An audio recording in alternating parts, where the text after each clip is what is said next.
Drink किंवा soft drink पियत असाल तर सावधान व्हा, कारण असंच एक कोल्ड ड्रिंक किंवा सॉफ्ट ड्रिंक पियत असताना एका लहान वर्षाच्या मुलाची प्रकृती बिघडल्याची बातमी समोर येते।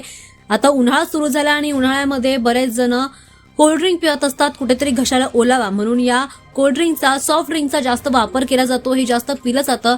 मात्र हेच कोल्ड ड्रिंक सॉफ्ट ड्रिंक पियत असताना एका 11 वर्षीय मुलाची प्रकृती बिघडल्याची माहिती समोर येते। ही बातमी समोर येते मुंबईच्या विक्रोळी परिसरातून ही बातमी समोर येते। एका 11 वर्षाच्या मुलाने बाहेर खेळत असताना कोल्ड ड्रिंक पिण्यासाठी घेतलं होतं, हे सॉफ्ट ड्रिंक त्याने पिण्यासाठी घेतलं होतं।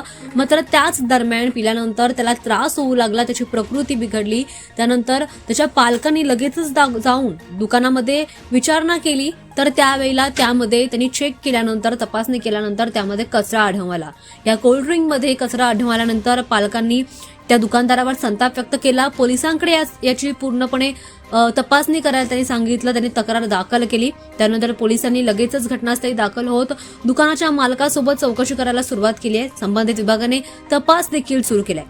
जवळपास सामान्यतः आता बाजारातील सॉफ्ट ड्रिंकमुळे दूषित घटक आणि त्यामध्ये दूषित पाण्याचा जास्तीत जास्त वापर केला जातो, जे शरीरासाठी आपल्या हानिकारक असतं, धोकादायक असतं। त्यामुळे अशा घटना थांबवण्यासाठी संबंधित प्रशासन आणि नागरिकांनी जास्त काळजी घेण्याचं आवाहन अधिकाऱ्यांनी केलेलं आहे। त्यामुळे तुम्ही सुद्धा जर तुमच्या लहान मुलांना अशा प्रकारचं सॉफ्ट ड्रिंक किंवा कोल्ड ड्रिंक प्यायला देत असाल तर सावधान व्हा आणि तुम्ही सुद्धा स्वतः पिऊ नका, असं आवाहन पोलिसांनी केलं।